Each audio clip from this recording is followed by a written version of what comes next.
the SaWGuy podcast.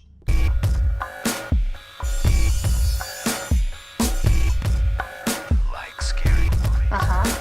What's your favorite scary movie? Here's Johnny. We'll tear your soul apart. The boogeyman is real, and you found him. Game over, man. Game over. What do you want? I want to hear you scream.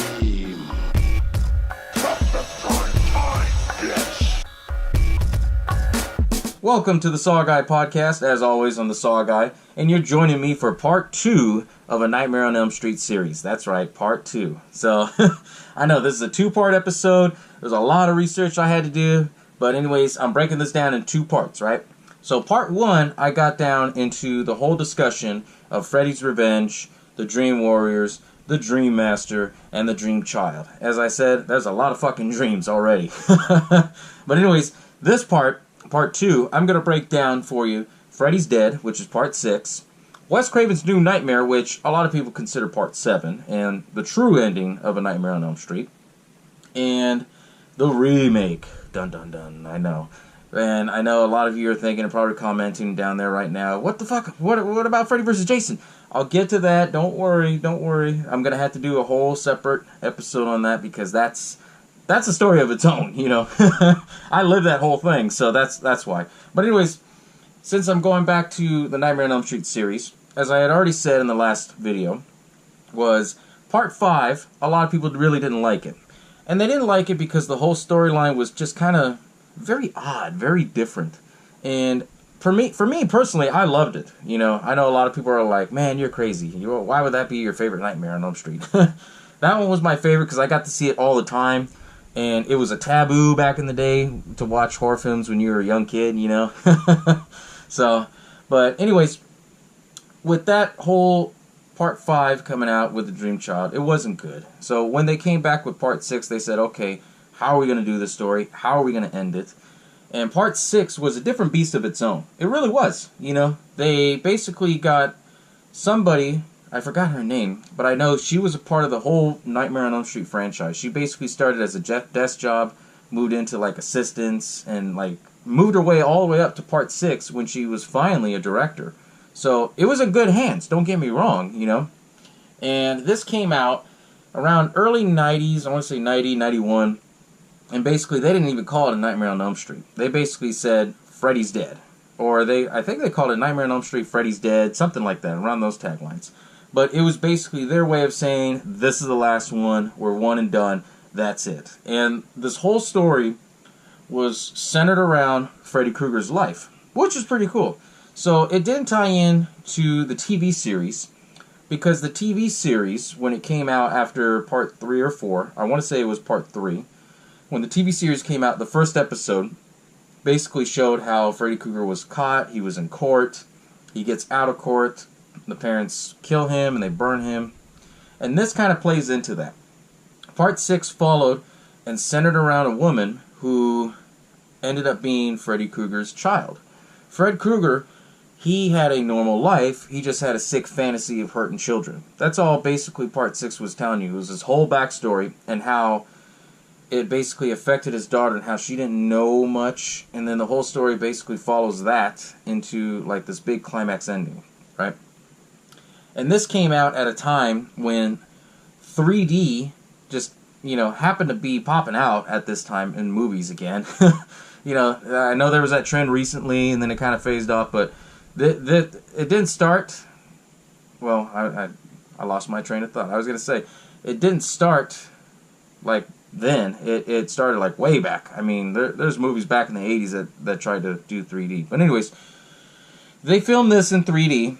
And it wasn't just your normal 3D. They had to do certain scenes where they, like, put the bat, you know, close to the camera. Or, you know, they had to do random crazy shit, like go all the way up close and then back, you know. But anyways, this whole story, what it did, it surrounded Freddy Krueger's whole life from when he was a teenager. And this one was pretty cool because you had a different story where all the kids are basically dead. Right? And the parents, they're just living their sad lives. You know, there's a carnival scene where they're in the carnival, and there's no kids, but it's all the parents, and then there's like 2 or 3 kids. and it had that creepy vibe to it. But at this point, the Nightmare on Elm Street franchise became so big, everybody got involved in it. And in this one alone, you had big ass stars at that time. You had Roseanne and Tom Arnold. They were married, and then that's when the Roseanne craze was really big in the early 90s. You had Alice fucking Cooper, who basically, he already did, I was going to say he was acting in Part 6 and Jason, but he didn't act. He provided the main theme for Jason 6, Jason's Alive or whatever. I can't remember the title right now. Damn camera's staring at me, that's why. But anyways, Alice Cooper was in it, Roseanne, Tom Arnold, and it ended up being this whole big thing, and there was all this hype. And just the way they promoted the shit out of this movie was really cool. They even went down to the Hollywood Cemetery and did a burial of Fred Krueger. So they basically did like this fake funeral where they put Freddy Krueger's, sweater, his glove, his hat, and then they basically said, okay, this film is dead. Dead. We're just going to film this one, and Freddy's gone, right? Well, the whole story, I liked it. It was pretty cool. I mean, you can make a fucking TV series right now of Freddy when he was a teenager and how everything had all started. That'd be pretty cool, But this movie just kind of killed all that. So it shows how Fred Krueger was a teenager, how he was a kid, how he would, torture people. Well, not torture people, but torture animals. And then his dad was a drunk and would beat his ass. And his dad was Alice Cooper, by the way. And it would go back into the story of what was going on and things like that. And then it would flash back to how Fred Krueger killed his wife and his daughter had seen it. And then Fred Krueger was just, he didn't hurt his daughter, but he basically said, "You didn't see anything, sweetie." And then he touches her face with his bloody hand. And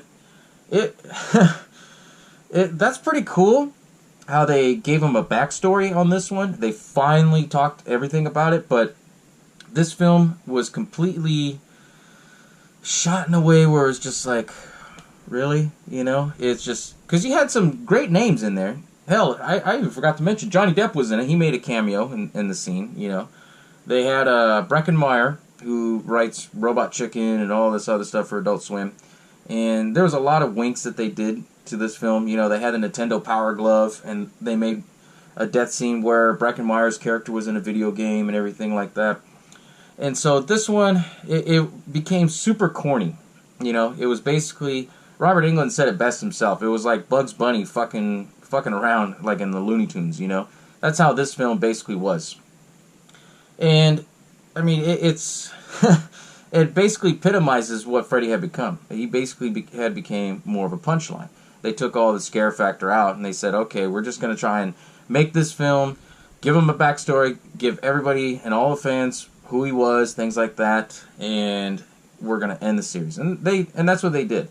But, what sucked about it is that even though they filmed it in 3D, they only filmed certain scenes. Like I said, they did a couple of scenes where they were gearing up, getting all the weapons, and they put their stuff right close to the camera and stuff. And it's just, it was disappointing for me as a fan to see that one, because obviously you knew it's the last one, it's over, it's done.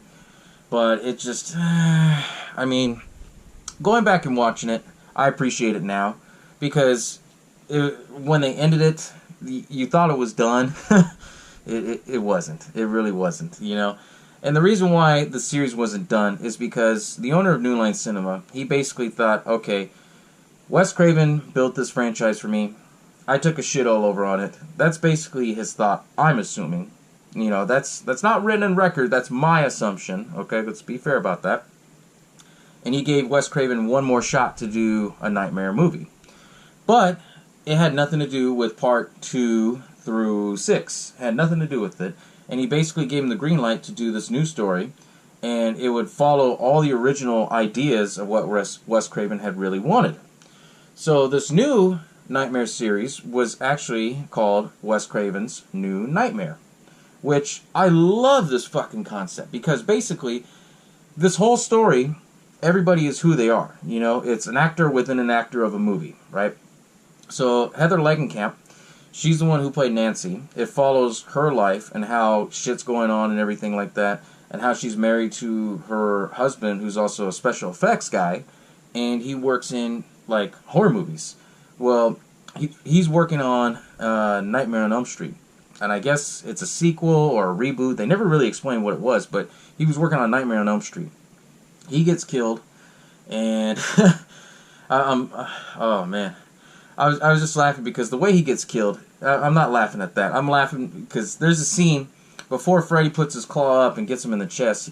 I have no reason, no belief why they put this scene in, but it shows he's driving, and then he's scratching his balls. Like, why the hell would you put that scene in there? You know, but hey, I don't, that's out of my pay grade, you know. But anyways, I'm laughing at that because that's the only thing I remember out of that scene is the guy scratching his balls and then he gets killed. But anyways, you know, they follow the whole story of it's a movie within a movie because then later on, after her husband dies, she goes on to this TV show.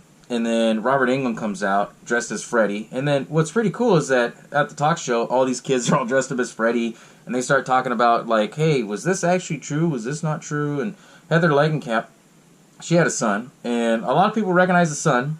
I think his name is Miko. But he was the kid who played Gage in Pet Sematary.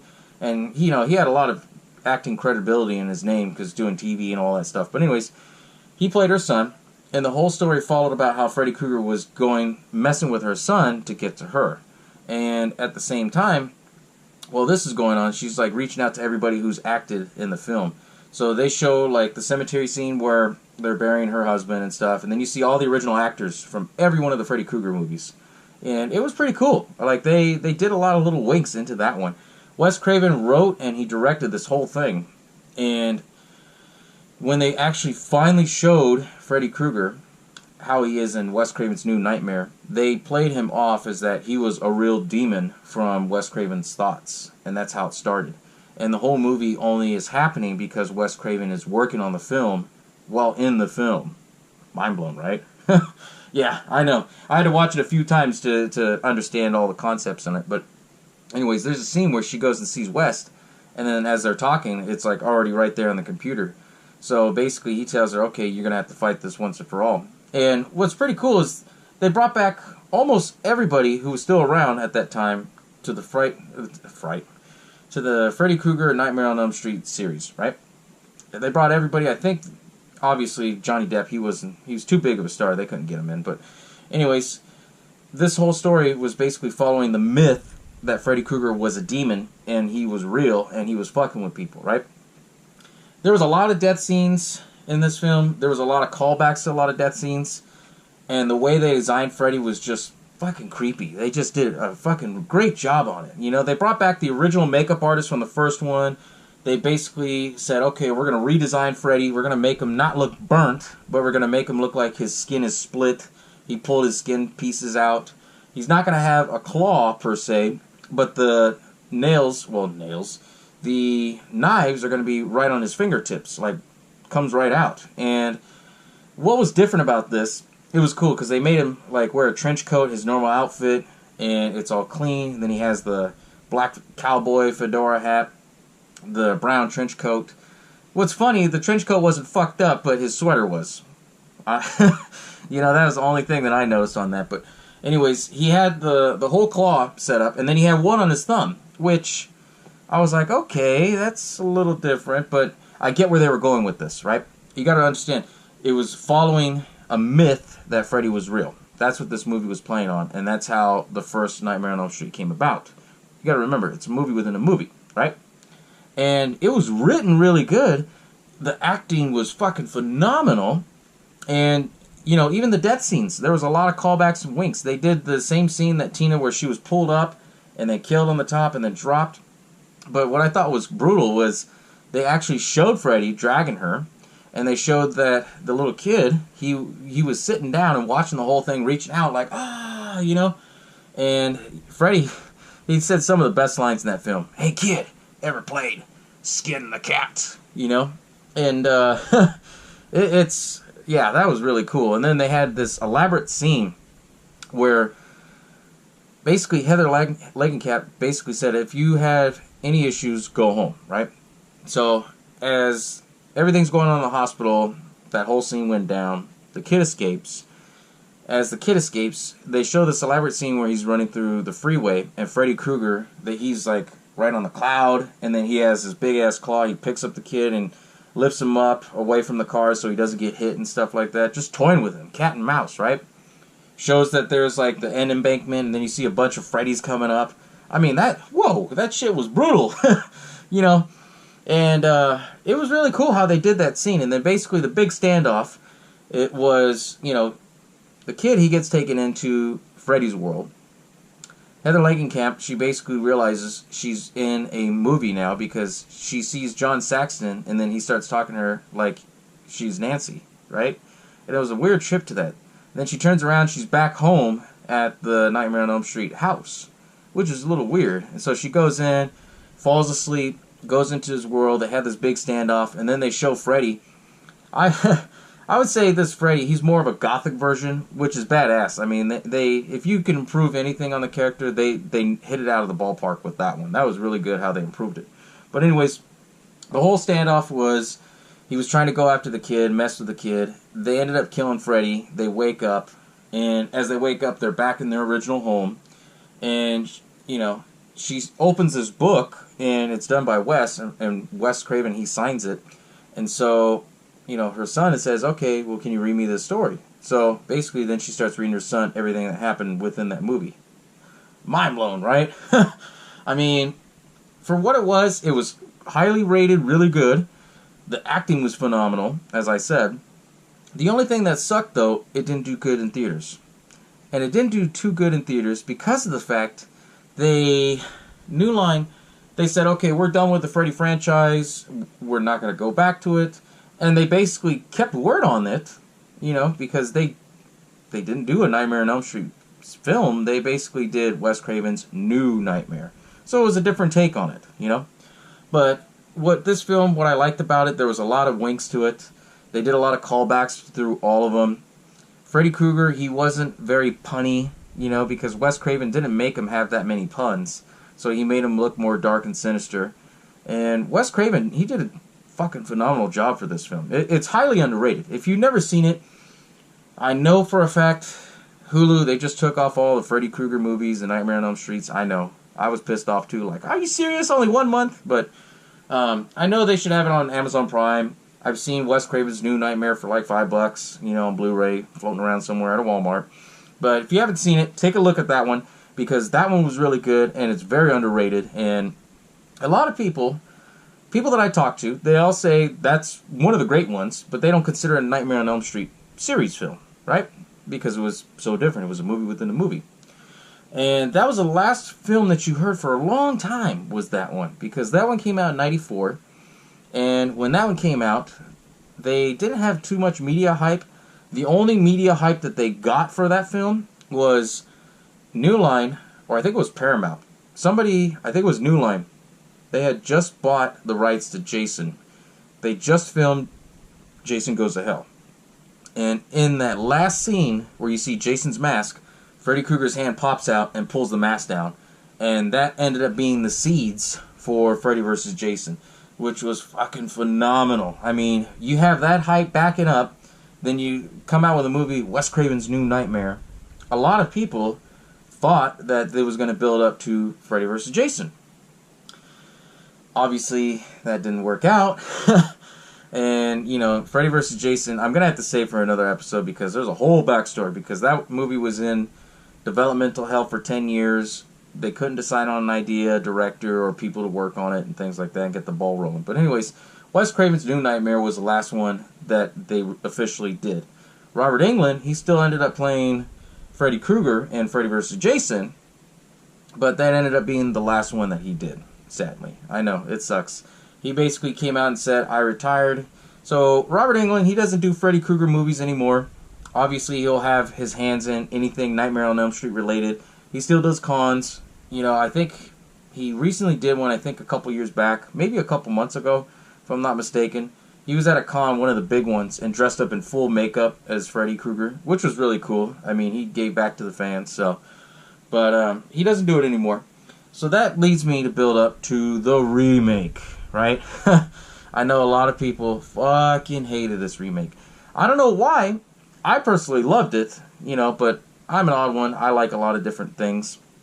But anyways, in 2010, they decided, okay, screw it, we're going to do a Nightmare on Elm Street reboot. I mean, we're going to do the whole shebang, start from the ground up. And they did great on it. They really did. There was a little bit of hype, not a whole lot. They basically redid the soundtrack.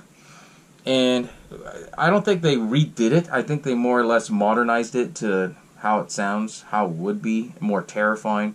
And when they did this film, they did it more in a sense that Freddy Krueger was supposed to be scary. There was puns, just not, as much as like Dream Warriors or Dream Master, right? So the whole time when they were building up the hype of this film, nobody knew who was going to be Freddy Krueger. They decided on Jackie Earle Haley. And if you've never seen Jackie Earle Haley, he was in Watchmen. He was the guy Rorschach who wore the white mask and would move all around. And he fucking owned that role. He really did. And they showed him a couple times on Mask, and it's just like, whoa, he's a fucking perfect Freddy Krueger. If you had to replace Robert Englund, that's who I would go with, right? And interesting enough, with Jackie Earle Haley, he auditioned for Johnny Depp's role in the first one. He actually was friends with Johnny Depp, drove him to the audition, and they chose Johnny Depp over him. So, I mean, it was kind of cool, bittersweet in a way that he got to come back to the franchise, but he got to come back as Fred Krueger, the main character. You have Clancy Brown in this film, and you had other named actors. They weren't too big yet, but you had other actors in there. You had, God, I can't remember his name, but he was in that dumb movie I didn't like, Jennifer's Body. I can't remember his name. But anyways, he was one of the kids in it. Yeah, Rooney Mara, and she starred in another remake, The Girl with a Dragon Tattoo, and yeah, that's a different story. But anyways, you had decent acting, right? A lot of these new actors are fresh faces, decent acting, and they played into the whole story of the original Nightmare. And it starts off with, this kid, he's like in a diner, and he's saying Freddy Krueger's coming to get him, he's been awake, and then all of a sudden, Freddy Krueger picks him up, he gets him to cut his own throat, and then, boom, Nightmare on Elm Street remake. Wow, I mean, you just came in with a force, and it goes into the whole notion. It basically retells the original one, but modernized, right? They don't show Freddy much like in the original. They basically show him as more of a dark silhouette and everything. But what I loved about this is that Jackie Earle Haley owned this role. I mean, he knew he couldn't be Robert Englund, so he did his own little twerks, right? Some of my favorite little twerks he did is that when he's wearing the glove, he did this weird thing, doing it with the claw. And some of the kills scenes were just like brutal with it. There was the one scene where he was going after the boyfriend, and he basically had gutted him and then hanged him upside down and says, "Hey, we still got playtime. The heart's still beating, but the heart doesn't beat, but the mind's still alive for another 7. Well, it's alive for 7 minutes. That means we got 5 minutes of playtime." I mean, just that was just like, whoa, okay. And then the whole story with Clancy Brown, he ended up being the principal of the school, and everybody kept trying to keep quiet about Fred Krueger. Nobody wanted to know about Freddy Krueger. And then they twist this whole story around, which I love what they fucking did with this, right? Here's the twist with it. They basically were playing into the notion that Fred Krueger was, wrongly convicted, and he didn't do these things to the children, and they might have killed the wrong person, They shouldn't have killed him because, maybe the kids were lying, right? It played into that whole aspect of it. And I was just like, whoa, okay, mind blown on this. But they didn't say that he was a child murderer. They actually went with the fact that he's a child molester. They never showed anything, but they actually played on that less is more approach, which made it that much more scarier, right? And I love that whole concept that they did, because the whole movie now, you're trying to figure out, why is Freddy Krueger killing these kids? Is he killing them because he was wrongly killed, because he was innocent the whole time? Or he's just doing it because, he's a sick motherfucker? And that's what this whole movie plays on. And you didn't have that in the original, because they just said he's a child murderer, This one, he's a child molester, but you don't know that till the end. And then you find out why he's going after the two main kids. Why is he going after Nancy and her friend, right? Why is he going after them? Well, you end up seeing little bits of flashback, and that's the only downfall I liked, or didn't like actually, was they showed too much of the mystique. That's the only thing. Does that make sense? Like, they basically showed how he was a groundskeeper at this tiny little school. He would play with the kids, you know, give you that weird, creepy vibe. And, you know, then he would say he has a special place he takes these kids to. And, you know, it just, yeah. I mean, that one was really brutal. And, you know, for the life of me, I still don't know why nobody liked it. I mean, for a remake, it was great. I mean, let me know in the comments below what you guys think about the remake, because everybody I've always talked to, you know, they all got pissed off and said that they hated it. And I think the main thing why people hate it is because they weren't used to somebody else playing Freddy Krueger. And I get that, you know. Robert Englund will always be Fred Krueger. Nobody will ever take that role from him. Nobody can ever change that role from him. But, you know, Jackie Earle Haley came in and he knew that. And he knew he had to make his own little quirks, make his own little dark puns, do these different things like he does with the claw. And what's crazy about this one is they did less makeup but more CGI. They did the same CGI that did Two-Face from The Dark Knight. So it looked realistic, like he was more of a realistic burn victim. He had the white eye, and they were like kind of swollen, and then he was like burnt to a crisp, you know. And the whole claw, they made it look more realistic in a sense, where he couldn't move it because of the fact, like, if you look at the claw, if you look on Google and type in Nightmare on Elm Street remake glove, right? You'll see that they realistically built this glove to be realistically used.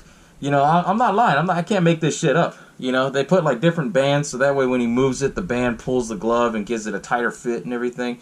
And I didn't know any of that until I was doing my research, and I was like, what? They did a lot of detail work on this one. And I think Wes Craven, he didn't work on it, but I think he was more of a consultant.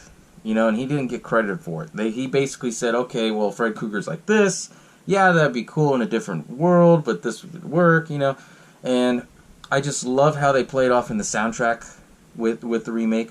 But overall, I mean, for what it was and how the remake was made, I enjoyed it. I loved it. A lot of people don't like it. But, you know, Jackie Earle Haley, you did a damn good job at playing Freddy Krueger. It's not your fault, you know.